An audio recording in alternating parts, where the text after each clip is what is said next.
The first round of the NFL draft is over and it's time for some quick reactions from last night. And to do this, I have 6 questions to help summarize my thoughts. So let's just get right in. Let's get started here with question number 1.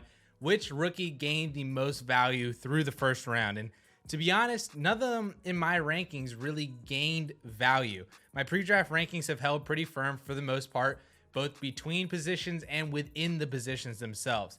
If I were to answer one rookie, it's probably Jahan Dotson.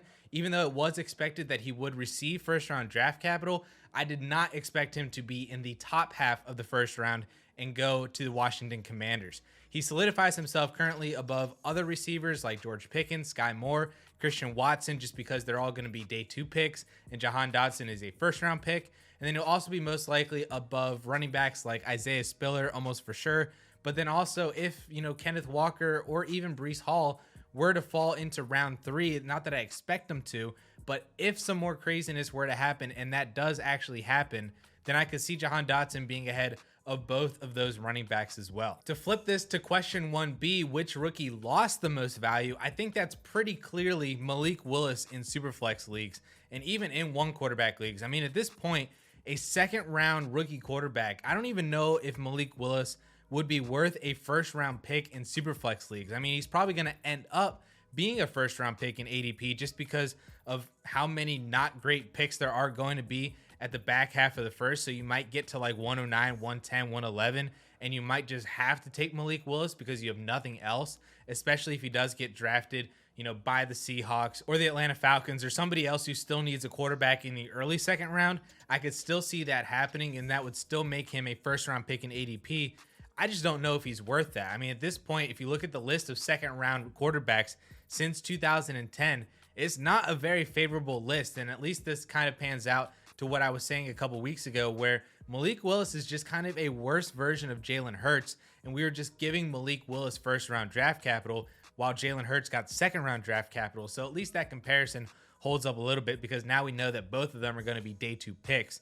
But the problem is that we were getting Jalen Hurts at least in the back half of the second round, or even in some instances the third round in Superflex leagues. That's how off of Jalen Hurts we were. But Malik Willis, still possibly maybe a first round rookie pick in Superflex leagues.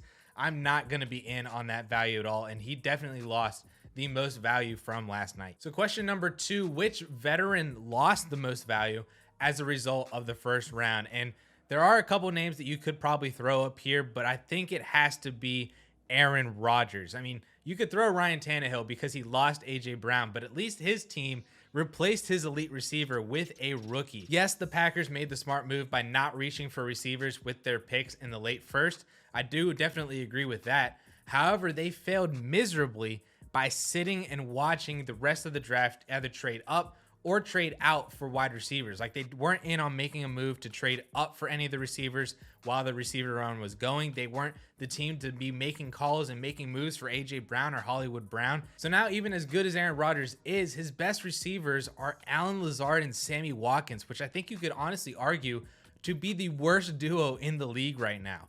I mean, it does remain to be seen what they do tonight on Friday night or even on day 3, because they could maybe be saved by like taking George Pickens or something like that.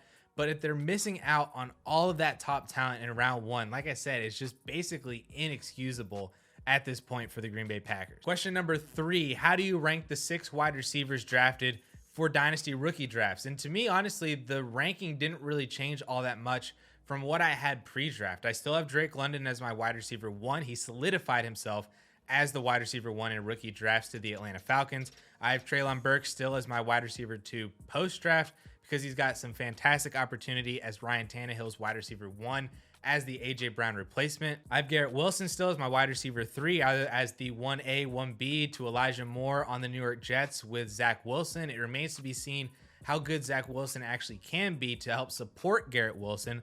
But as of right now, I really like that opportunity with him as my wide receiver 3 overall. I have Chris Olave still as my wide receiver 4. To me, not much difference between him and Garrett Wilson. Olave coming in on the New Orleans Saints as the wide receiver 2 with Michael Thomas with Jameis Winston. I like that opportunity as well for some immediate production. Number 5 is Jamison Williams. This actually moved up one spot because I had David Bell as my wide receiver 5 pre-draft. But as of right now, Jameson Williams is my wide receiver 5 post-draft.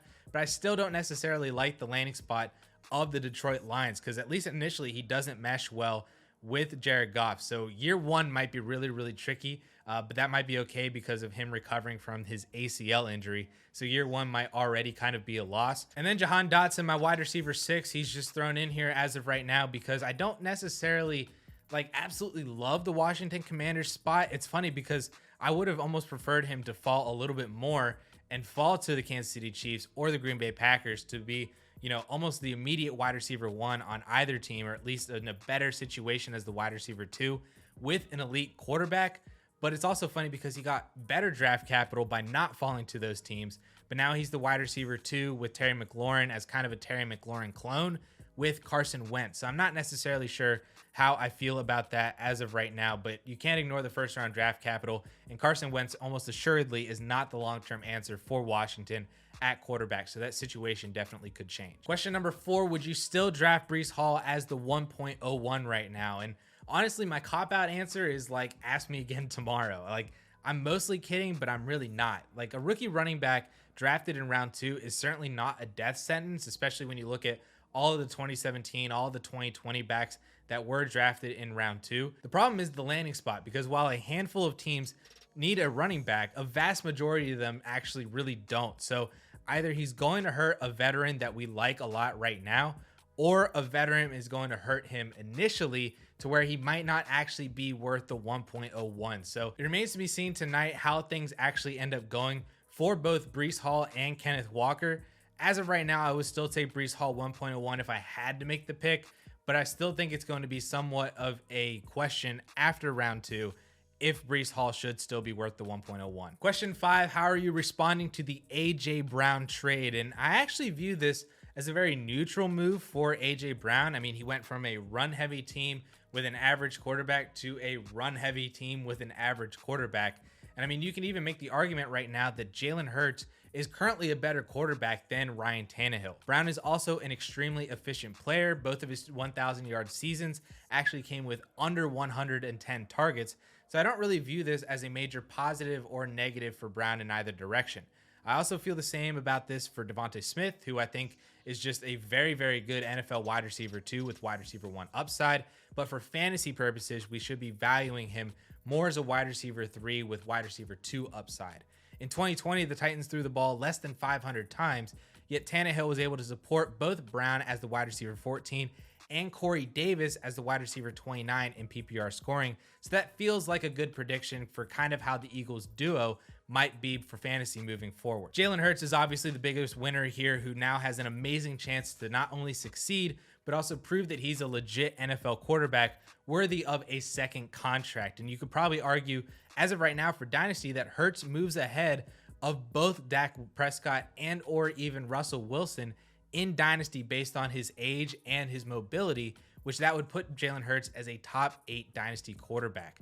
I also do believe that the Eagles do throw more, as trading and then extending AJ Brown is a big indicator that that would be their plan. So more volume for Jalen Hurts could mean a higher ceiling for him, which coupled with his rushing floor could vault him inside the top 5 quarterbacks in scoring if he does have efficiency and touchdowns, similar to what we saw from Lamar Jackson in 2019, or even, ultimate best case scenario, what we've been seeing from Josh Allen in the last 2 years with an elite wide receiver. Question number 6 then, how are you responding to the Marquise Brown trade? And like the AJ Brown trade, this also feels neutral for Hollywood Brown. I don't believe that he sees 146 targets again like he did last year on the Ravens as the wide receiver 2 with DeAndre Hopkins, but we can't ignore the Oklahoma connection between him and Kyler Murray, which is going to be really, really fun to watch on Sundays, just like Joe Burrow and Jamar Chase. And last year, actually, Christian Kirk only scored 22 fewer fantasy points than Hollywood Brown did.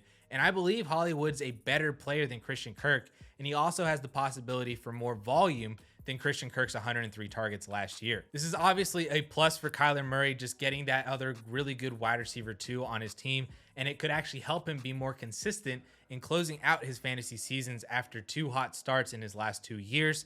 He is already valued as an elite quarterback though, so really there's nothing that actually changes there. The real spin is, what does this do for Lamar Jackson, who lost his wide receiver one since basically becoming a starter? Does this also mean that Mark Andrews sees even more targets than last year? Oh, and of course, obviously, it's Rashad Bateman season, baby. I'm going to be so excited to have Rashad Bateman this year. And for Dynasty, it's going to be really fun debating where he fits into Dynasty rankings. Like, would you rather have Jerry Jeudy or Rashad Bateman, or Juju or Rashad Bateman, Ayuk and Rashad Bateman, Devonta Smith or Rashad Bateman? How many rookie wide receivers would you take in this class over Rashad Bateman? Those debates are going to be really, really fun all summer long. And of course, there's a ton more that we need to digest and dive into from last night, but we'll save a lot of that for after the conclusion of the entire NFL draft, because we have a lot of time to process and analyze a lot of the effects from the NFL draft, both for your rookie drafts and then also for any startups that you guys are doing out there, or just making trades in general in the leagues that you guys are already a part of. Also, these 6 questions came from a DLF article that is live right now that has answers to all of these and more from the entire DLF staff. So go check that out. That link will be down in the description. Let me know down in the comments what you guys think of the first round craziness. Like this video if you are still drafting Breece Hall at the 1.01, and be sure that you are subscribed to this channel for all of the rookie content that will be pumping out over the next few weeks. And with that all being said, guys, thank you all so much for watching. We'll catch y'all later.